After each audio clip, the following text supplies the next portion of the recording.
രാഷ്ട്രീയത്തിൽ എക്കാലവും നിർണായക സ്ഥാനമുള്ള കോൺഗ്രസും UDF-ലെ രണ്ടാമത്തെ പ്രബല കക്ഷിയായി കരുതപ്പെടുന്ന കേരള കോൺഗ്രസ് വിഭാഗവും തമ്മിലുള്ള ബന്ധം തദ്ദേശ സ്വയംഭരണ തെരഞ്ഞെടുപ്പ് അടുക്കുമ്പോൾ അതീവ ഗുരുതരമായ പ്രതിസന്ധിയിലേക്ക് നീങ്ങുകയാണ്. തദ്ദേശ സ്ഥാപനങ്ങളിലേക്കുള്ള സീറ്റ് വിഭജനത്തെ ചൊല്ലിയുള്ള കടുംപിടുത്തമാണ് മുന്നണി ബന്ധത്തിൽ വലിയ വിള്ളലുകൾ സൃഷ്ടിച്ചിരിക്കുന്നത്. നിലവിലെ സാഹചര്യത്തിൽ ഈ തർക്കം കേവലം തദ്ദേശ തെരഞ്ഞെടുപ്പിലെ സീറ്റ് നഷ്ടത്തിൽ ഒതുങ്ങാതെ വരാനിരിക്കുന്ന നിയമസഭാ തെരഞ്ഞെടുപ്പിൽ വരെ കോൺഗ്രസ് ജോസഫ് വിഭാഗം ബന്ധത്തെയും UDF-ന്റെ പൊതുവായ കെട്ടുറപ്പിനെയും പ്രതികൂലമായി ബാധിച്ചേക്കാവുന്ന ഒരു നിർണായക രാഷ്ട്രീയ പ്രതിസന്ധിയായി മാറിയിരിക്കുന്നു. സീറ്റ് വിഭജനത്തിലെ ഇപ്പോഴത്തെ തർക്കം തികച്ചും അപ്രതീക്ഷിതമാണ്. അതിന്റെ തീവ്രത മനസ്സിലാക്കാൻ കേരള കോൺഗ്രസിന്റെ മുൻകാല രാഷ്ട്രീയ നിലപാടുകൾ പരിശോധിക്കേണ്ടതുണ്ട്.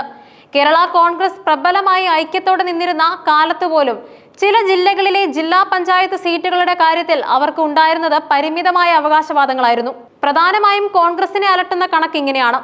ഐക്യ കേരള കോൺഗ്രസ് നിലവിലുണ്ടായിരുന്ന സമയത്ത് ഒരു പ്രത്യേക ജില്ലാ പഞ്ചായത്തിൽ ആകെ ഒരു സീറ്റിൽ മാത്രം മത്സരിച്ച പാർട്ടി പിളർപ്പിന് ശേഷം, അതായത് ജോസഫ് വിഭാഗം മാത്രമായി മാറിയ ഇക്കാലത്ത് 8 ജില്ലാ പഞ്ചായത്ത് സീറ്റുകൾ ആവശ്യപ്പെടുന്നു.